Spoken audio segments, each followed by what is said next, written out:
يعمر مساجد الله من آمن بالله واليوم الآخر وأقام الصلاة وآتى الزكاة ولم يخش إلا الله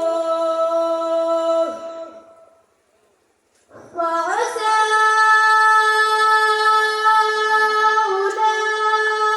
أولئك أن يكونوا من المهتدين أجعلتم سقاية الحاج وعمارة المسجد الحرام كمن آمن بالله واليوم الآخر وجاهد في سبيل الله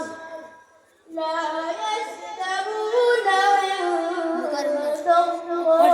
والله لا يهدي القوم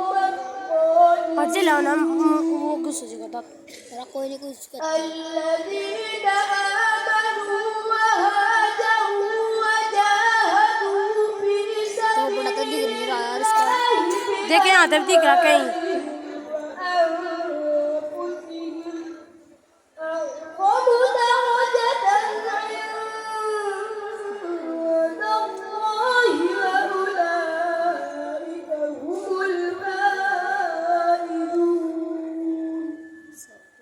يبشرهم ربهم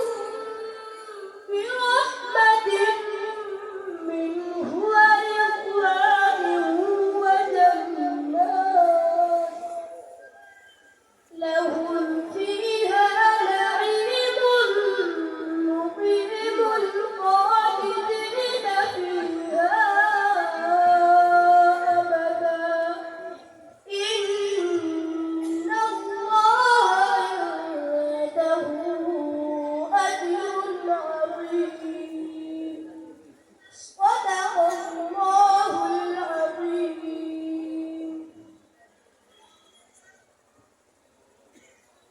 माशाअल्लाह छोटा सा बच्चा है मोहम्मद रिजवान का साहबजादा नासिर का पोता और हुस्न